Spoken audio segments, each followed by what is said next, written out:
Hello everyone, this is Mohit Goyal. Welcome to my study classes YouTube channel. Guys, आप लोग जानते हैं हम फेडरलिज्म चैप्टर पढ़ रहे हैं, सिविक्स का सेकंड चैप्टर पढ़ रहे हैं, बहुत बेहतरीन तरीके से पढ़ रहे हैं। आई होप आपको समझ भी आ रहा होगा। तो अब हम लोग स्टार्ट करते हैं next concept, next topic. How is federalism practice, यानी कि हमारी कंट्री में फेडरलिज्म को कैसे चलाया जा रहा है, कैसे काम किया जा रहा है। ठीक है, बहुत अच्छे से समझेंगे, केयरफुली सुनना है आप सभी लोगों को। कॉन्स्टिट्यूशनल प्रोविजंस, देखिए constitutional provisions are necessary for the success of federalism. संविधानिक प्रोविजन से जो नियम है आर नेसेसरी, जो नेसेसरी यानी कि जो जरूरी है, for the success of federalism, यानी कि संविधानिक प्रोविजन जो है जरूरी है सक्सेस ऑफ फेडरलिज्म, यानी कि फेडरलिज्म को सक्सेस के लिए। But these are not sufficient, कितनी बेहतरीन लाइन बोल दी है।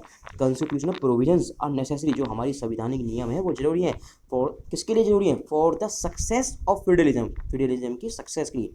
But these are not sufficient, जो ये चीज़ें हैं सफिशिएंट नहीं है। But these are not sufficient if the federal experiment, has succeeded in India में। If the federal experiment has succeeded India में, यानी कि हमारे जो फेडरल सिस्टम है, एक्सपेरिमेंट किया गया है, ये सक्सीड हो गया है, मतलब कि सक्सेस मिल गई है इसको। इट इज़ नॉट मेरली, केवल यही नहीं है। It is not merely because of the clearly laid out constitutive provision, यानी कि इट इज़ नॉट मेरली, यानी कि केवल इसी की वजह से नहीं, because of clearly laid down constitutive provision, केवल संविधान के जो नियम लिखे गए हैं इसी की वजह से फेडरल जो सिस्टम है हमारी कंट्री में सक्सेस नहीं हुआ है। The real success of federalism in India can be attributed to the nature of democratic politics in our country में। the real success of federalism in India can be attributed, यानी कि attributed यानी कि जिम्मेदार ठहराना। एट्रीब्यूटेड का meaning यानी कि जिम्मेदार ठहराना, यानी कि क्रेडिट दिया जाता है। जैसे जिस तरीके से, मान लीजिए आपको अच्छा एग्जांपल देता हूँ, चीज़ें आपको समझ पाओगे। मान लीजिए 2011 में वर्ल्ड कप हुआ, हम लोग बोलते हैं कि भाई एम एस धोनी जो है उन्होंने अच्छे रन बनाए, इंडिया को जिताया। ठीक है, हम उनको क्रेडिट देते हैं उनको, ठीक है, उनको जो है कहते हैं कि भाई इनकी वजह से हम मैच जीते हैं। ठीक है, उसी तरीके से the real success of federalism in India can be attributed, यानी कि जिम्मेदार ठहराना, to the nature of democratic politics in our country में। आप लोग जानते हैं हमारी कंट्री में क्या है? डेमोक्रेसी। हमारी कंट्री में क्या है? एक तरीके से डेमोक्रेसी हम लोग फॉलो कर रहे हैं। आप बताइए, डेमोक्रेसी फॉलो कर रहे हैं कि नहीं कर रहे हैं? This ensured that the spirit of federalism, this ensured that democracy जो फेडरलिज्म की जो है आत्मा है उसको इंश्योर करती है। रेस्पेक्ट फॉर डाइवर्सिटी, आप लोग जानते हैं, हम डाइवर्सिटी के बारे में काफ़ी टाइम से पढ़ रहे हैं। पावर शेयरिंग चैप्टर में हम डाइवर्सिटी के बारे में पढ़े थे कि क्या पढ़े डाइवर्सिटी। आप लोग जानते हैं हमारी कंट्री में कितनी सारी डाइवर्सिटी, कितनी सारी लैंग्वेज है, कितनी सारी भांति भांति के लोग रहते हैं, जानते नहीं जानते। And desire for living together, एक डिजायर है, इच्छा है फॉर लिविंग टुगेदर, एक साथ रहने के। Became a shared ideal in our country में, एक आइडल बन गया, एक आदर्श बन गया है इन आवर कंट्री में।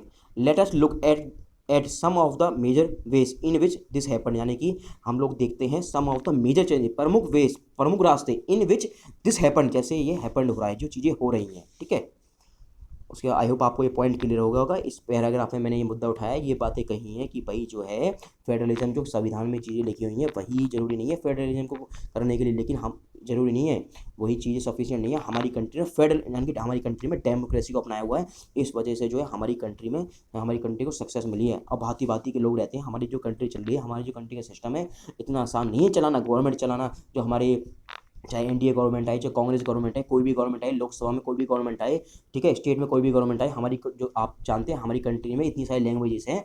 आप जैसे कि महाराष्ट्र में जाओगे वहाँ मराठी लोग लैंग्वेज बोलते हैं, हरियाणा में हरियाणा लैंग्वेज बोलते हैं, कुछ अजीब सी लैंग्वेज बोलते हैं, कुछ तो हरियाणा की लैंग्वेज के पता नहीं क्या लैंग्वेज बोलते हैं। ठीक है, यूपी के में आएंगे, यूपी अलग लैंग्वेज बोलते हैं, बिहारी के भोजपुरी बोलते हैं। आपने पीके मूवी भी देखी, उसमें भोजपुरी लैंग्वेज बोली जाती है। ठीक है, मतलब कि हर तरीके की से बहुत सारी डिफरेंट लैंग्वेज बोली जाती हैं। अब आप एक बार सोचिए ना, आपका जैसे कि 10th ए सेक्शन है, 10th बी सेक्शन है, 10th सी सेक्शन है। अब आप देखिए ना, आपके सेक्शन में मान लीजिए 10th ए और 10th बी के साथ हम 10th सी सेक्शन में बैठा दें, और 10th सी हिंदी मीडियम है, 10th सी क्या हिंदी मीडियम है, और 10th ए और 10th बी कौन सा सेक्शन है? इंग्लिश मीडियम है। प्रॉब्लम होगी कि नहीं होगी? कॉमन सेंस वाली बात है, प्रॉब्लम होगी, डेफिनेटली होगी। इसलिए तो सेक्शन अलग बनाया हुआ है ताकि चीज़ें डिफिकल्टी ना हो किसी भी स्टूडेंट को, टीचर को भी ना आए, ना आपको भी आए, मैनेजमेंट को भी दिक्कत ना आए।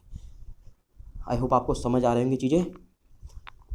लैंग्विस्टिक स्टेट्स यानी कि भाषा आधारित स्टेट्स, यानी कि भाषा आधारित स्टेट्स, यानी कि मैं भाषा संबंधी बोल सकते हैं, भाषा संबंधित स्टेट यानी कि भाषा संबंधित राज्य। बहुत इंपॉर्टेंट पॉइंट है, ध्यान से सुनेंगे सभी लोग। लिंग्विस्टिक स्टेट्स यानी कि the creation of language states, the creation of language states was the first and major test for democratic politics in our country में। लैंग्वेज स्टेट्स, आप लोग जानते हैं हमारी कंट्री में लैंग्वेज स्टेट्स आने की, जब हमारी कंट्री बनी थी, जब हमारा नेशन बन गया था 1947 में आज़ादी के बाद, 15 अगस्त 1947 के बाद हमारी कंट्री में बहुत सारी लैंग्वेज की प्रॉब्लम रही और काफ़ी सारी डाइवर्सिटी रही। लैंग्वेज के बेसिस पे बहुत सारे स्टेट बनाए गए थे, ठीक है। हम लोग पढ़ेंगे, हालांकि जो है एक 12th क्लास में पॉलिटिकल साइंस में एक चैप्टर है चैलेंजेस ऑफ नेशन बिल्डिंग, उसमें ये लैंग्वेज बेसिस की चीज़ें आती हैं। उसी तरीके से मैं आपको एक्सप्लेन करूँगा, जिस तरीके से मैंने 12th क्लास में एक्सप्लेन किया ना, अच्छे तरीके से, बेहतरीन तरीके से, उसी तरीके से मैं यहाँ पे आपको एक्सप्लेन करूँगा कि जब हमारी जब कंट्री बन रही थी ना, उस दफा पे लैंग्वेज के बेसिस पे बहुत सारी प्रॉब्लम आई थी, ठीक है। धीरे धीरे स्टेट बने थे। आप लगा लीजिए पहले महाराष्ट्र है, जैसे ये महाराष्ट्र बन गया, ठीक है। पहले बॉम्बे था, पहले क्या था, ये बॉम्बे था, ठीक है। लैंग्वेज के बेसिस पे इसको अब महाराष्ट्र बना दिया गया, फिर और गुजरात अलग कर दिया, यानी कि बॉम्बे में से जो है अलग अलग कर दिया गया। गुजरात को जो गुजराती लैंग्वेज दे दी गई, गुजराती भाई लोगों को गुजराती लैंग्वेज दे दी गई, और हमारे जो है ये महाराष्ट्र भाई लोगों को, महाराष्ट्र जो स्टेट है, इसको मराठी लैंग्वेज दे दी गई, ठीक है कि नहीं, 1960 में, 1960 में, ठीक है। तो बहुत तरीके से, जैसे कि अब हरियाणा है, ये भी डिवाइड हो गया 1966 में। हमारा जो हरियाणा बन गया था एक आज़ाद वाला, यानी कि अपने सेपरेट स्टेट बन गया था 1966 में, ठीक है। 1 नवंबर 1966, 1 नवंबर 1966, ठीक है। आई होप आपको पॉइंट क्लियर हो गए होंगे। अब रीड करते हैं दोबारा, ये मैंने आपको एक्सप्लेनेशन दी है। The creation of language states for the first and major test for democratic politics in our country में। आई होप आपको पॉइंट क्लियर हो गए होंगे। इफ़ यू लुक, हम देखते हैं, if you look the political map of India when it began its journey as a democracy in 1947 में, 1947 के अगर मैप को उठा के देखोगे, अगर हम कंपेयर करते हैं, जैसे कि ये तो बुक PDF जो है काफ़ी पुरानी है, लेकिन जैसे कि अब 2020 चल रहा है, जैसे आपकी बुक अपडेट होगी तो 2020 लिखा मिल जाएगा। मान लीजिए, जैसे कि मैं आपको एग्जांपल देता हूँ, मान लीजिए मैंने ये बुक जो है 2017 में खरीदी, ये कोई बुक मैं अपनी पॉलिटिकल साइंस की 2017 में लेता हूँ, ठीक है।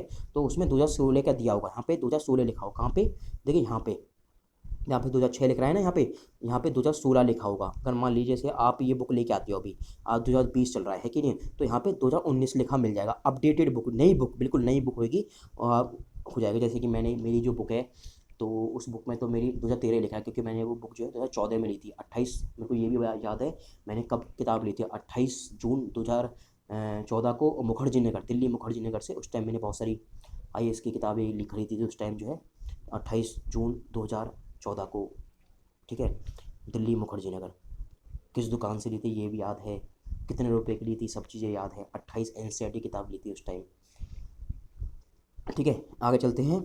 You will be surprise by the extent of the changes, you will be surprise by the extent of changes, ठीक है। आप सरप्राइज होंगे, जैसे कि आप लोग जानते हैं भाई 1947 में, 1947 में जो है हमारा पॉलिटिकल मैप था, ठीक है। आप देखिए हमारा पॉलिटिकल मैप कितने चेंजेस हो गए हैं। जैसे अब ये तो मैप काफ़ी पुराना है, लेकिन फिर भी मैं एक बात बता रहा हूँ आपको, जैसे कि महाराष्ट्र अलग हो गया, राजस्थान अलग हो गया, मतलब कि हमारा हरियाणा हो गया, तेलंगाना अलग हो गया, केरला अलग हो गया, बस सारे स्टेट अपने अपने डिवाइड हो गए लैंग्वेज के आधार पर और कुछ कल्चर के बेसिस पे आधार पर, ठीक है। अब हम लोग देखते हैं many old states have vanished, जैसे क्या क्या लाइन बोल रहा है, many old states have vanished, यानी कि मैनी जो स्टेट्स हैं, ओल्ड स्टेट्स है, वैनिश यानी गायब हो जाना। ये वर्ड आप कुछ लोगों को पता भी हो, कुछ लोगों को नहीं भी पता होगा। आप लोग जो है ये कहाँ पे लिखोगे, अपनी किताब में मेंशन करोगे, ठीक है। वैनिश का मीनिंग गायब हो जाना। किताब जिस दिन स्कूल ओपन होगी उस दिन चेक करूँगा ये मीनिंग लिखा है नहीं लिखा आपने, वैनिश यानी गायब हो जाना। And many new states have been created, यानी कि many new state have been created, बनाए गए, यानी कि जो पुराने स्टेट्स है वो गायब हो गए और अलग अलग नए स्टेट्स बनाए गए। Many new states have been created, areas, boundaries and names of the state have been change, यानी कि एरियाज, क्या देख कितनी बेहतरीन लाइन बोल रहा है, देखिए, areas, boundaries and names of the states have been change, यानी कि उनके एरियाज हो गया, बाउंड्रीज हो गया, names of the states have been change, उनके नाम भी बदल, उनकी एरिया भी बदल गया, बाउंड्री बदल गई, उनके चेंजेस भी करती गई। जैसे मैंने आपको बताया ना, पहले बॉम्बे था पहले, ठीक है, 1960 में अलग अलग कर दिया गया। महाराष्ट्र भाई लोगों को मराठी वाली लैंग्वेज दी थी, पकड़ा दी। गुजराती भाई लोग थे, उनको जो जो स्टेट है गुजराती लैंग्वेज वाली पकड़ा दी, है कि नहीं है। उसके बाद चलते हैं, देखिए 1947 the boundaries of the several old states of India were changed in order to create new state। मैंने आपको बताया ना कि भाई in 1947 the boundaries of several old state of India were change in order to create new state, नए state बना दिए गए। मैंने आपको बहुत अच्छे तरीके से एक्सप्लेन कर दिया, मैंने किताब से देखा भी नहीं है, फिर भी मैंने आपको जो कॉन्सेप्ट है ना, जो बिल्डअप है, रटने की कोशिश नहीं करते, चीज़ों को समझने की कोशिश करनी है। अगर आप देखो चीज़ों को समझते हैं ना, तो बहुत बेहतरीन तरीके से कॉन्सेप्ट को खेलोगे। ठीक है। उसके बाद चलते हैं, क्या लाइन बोल रहा है, this was done to ensure people who spoke the same language lived in the same state में, यानी कि कुछ बहुत सारे लोग हैं जो, जैसे कि हमारे हरियाणा वाले लोग हैं, मैक्सिमम लोग हरियाणा में लैंग्वेज बोलते हैं, ठीक है। तो उनको अपना हरियाणा वाला स्टेट दे दिया। बिहारी लोग जो है बिहारी लैंग्वेज बोलते हैं, यानी कि भोजपुरी लैंग्वेज बोलते हैं, उनको बिहार पकड़ा दिया, ठीक है। जैसे कि आप ले लीजिए, पहले आंध्र प्रदेश था, ठीक है। आंध्र प्रदेश जो है तकरीबन मुझे याद आ रहा है 2014 में उसको सेपरेट कर दिया गया, उसमें तेलंगाना निकाल दिया, तेलंगाना निकाल दिया, ठीक है। 2014 आई थिंक मुझे लगता है 2014 के आसपास समथिंग जो है अलग कर दिया गया तेलंगाना को, ठीक है। किस में से, आंध्र प्रदेश में। किस में अलग किया गया था, आंध्र प्रदेश में से, ठीक है। Some states were created not on the basis of language but to recognize different based on culture, ethnicity, यानी कि जाति के आधार पर, जियोग्राफी के आधार पर। ये लाइन तो बोल रहा है, बहुत बेहतरीन लाइन बोल रहा है कि भाई सारी जो चीज़ें हैं लैंग्वेज के आधार पर नहीं की गई थी। Some states were created not on basis, some states were created not on the basis of language but to recognize differences based on culture के आधार पर, इथेनिसिटी के आधार पर, जियोग्राफी के आधार पर, ठीक है। जो मान लीजिए बहुत सारे कुछ स्टेट्स हैं, अपने कुछ लोग हैं अपनी कल्चर को फॉलो करते हैं, उनके कल्चर के आधार पर अलग कर दिया गया है, जाति के आधार पर जो है थोड़ा, जियोग्राफी के आधार पर अलग कर दिया गया है। दिस इंक्लूड्स स्टेट जो है लाइक नागालैंड, उत्तराखंड एंड झारखंड, ठीक है। स्टेट कौन कौन से शामिल है इसमें, नागालैंड, उत्तराखंड एंड उत्तराखंड झारखंड, ठीक है। नागालैंड, उत्तराखंड, झारखंड, ठीक है। आई होप आपको पॉइंट क्लियर रहेंगे सारे के सारे, ठीक है। फटाफट चलते हैं, देखते हैं। When the demand for the formation of states on the basis of language was raised, when the demand for the formation of states on the basis of language was raised, जब जो है डिमांड उठाई जाती है, when the demand for the formation of states on the basis of language was raised, some national leaders feared, यानी कि देखिए भाई आप लगा लीजिए बहुत सारी कुछ स्टेट्स, कुछ भाई बंधु हमारे कंट्री का जो है वो ये बोल रहे हैं कि भाई हमको ना अलग स्टेट बनाना, अलग राज्य बनाना है। तो ये पार्लियामेंट के लिए डिफ़िकल्ट होता ही नहीं होता। जो पॉलिटिकल लीडर हैं, मान लीजिए हमारे प्रधानमंत्री जी हैं, अमित शाह जी हैं, ठीक है, उनको, वो होम मिनिस्टर हैं आज हमारे, तो उनको वो सोच विचार करते नहीं करते, अरे यार ये लोग जो है, मान लीजिए कोई भी आदमी ज़्यादा सीरियसली नहीं लेगा। मैं आपको एक एग्जाम्पल दे रहा हूँ, ठीक है। मान लीजिए कुछ काफ़ी टाइम पहले जो है हरियाणा के कुछ भाई लोग थे हमारे, मान लीजिए कोई समुदाय था, ठीक है। वो ये बात बोल रहा था कि भाई हमको जो है ना, हमको रिजर्वेशन दो, हमको रिजर्वेशन दो, किसमें कि भाई सरकारी नौकरी में रिजर्वेशन दो। वो काफ़ी चीज़ें मतलब कि लड़ाई झगड़े करने लगे, प्रोटेस्ट करने लगे, ठीक है। तो उस तरीके से गवर्नमेंट ने सीरियसली नहीं लिया और उनको मना कर दिया। उसी तरीके से वो ये भी बोल सकते हैं भाई हमको अलग स्टेट दो, हमको जो है अलग स्टेट चाहिए, हम तो अलग स्टेट में रहेंगे। उसी तरीके से गवर्नमेंट को डर लग जाता है कि भाई किस किस को हम अलग सेपरेट स्टेट देंगे। चीज़ें करनी होती है, ठीक है। अपनी यूनिटी बनाए रखने के लिए, एकता बनाने के लिए, भाईचारा बनाए रखने के लिए सब चीज़ें करनी पड़ती हैं।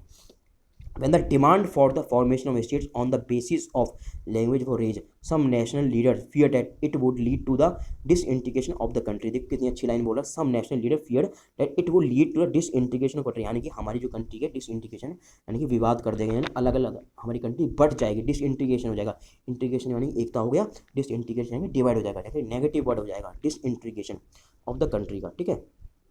देखते हैं, the central government resisted linguistic states for some time, यानी कि हमारी सेंट्रल गवर्नमेंट, देख क्या बोल रहा है, देखिए मैंने आपको पार्लियामेंट वर्ड यूज़ किया था ना, सेंट्रल गवर्नमेंट अधिकार है ना भाई, सेंट्रल गवर्नमेंट भी डिसीजन लेंगे ना, सब फाइनल डिसीजन किसका है, सेंट्रल गवर्नमेंट का, पार्लियामेंट का। Central government resisted linguistic states for some time, कुछ टाइम के लिए रोक देती है, लैंग्वेज के आधार पर जो है स्टेट नहीं बनाती है, यानी कि but the experience has shown that the formation of language states has actually made the country more United, यानी कि बट द एक्सपीरियंस बताता है कि, तजुर्बा बताता है कि अगर हम लैंग्वेज के बेसिस पे स्टेट को बनाते हैं कोई प्रॉब्लम नहीं, कोई इशू नहीं है, जो हमारी जो कंट्री है यूनाइटेड बनी रहती है। भाई आप लगा लीजिए हम जो है स्टेट को दर्जा दे देते हैं, अलग सेपरेट स्टेट बना देते हैं, तो मान लीजिए कंट्री बटना चाहे, प्रॉब्लम ना हो जाए, हमारी यूनिटी बनी रहेगी कि नहीं रहेगी, ये सब चीज़ें देखिए देखनी पड़ती हैं, है ना, पार्लियामेंट को। It has also made administration easier, जो हमारा एडमिनिस्ट्रेशन है, प्रशासनिक चीज़ें हैं, व्यवस्था हैं, पुलिसकर्मी हैं हमारे, तो उनको भी कोई प्रॉब्लम नहीं होती है, ठीक है। It also made administration easier, यानी कि एडमिनिस्ट्रेशन आसानी से चल जाए। आई होप आपको जितना मैंने पढ़ाया है यहाँ तक क्लियर हो गया होगा, कोई डाउट नहीं बचा होगा, ठीक है। कोई भी डाउट्स हो तो आप लोग पूछ सकते हैं।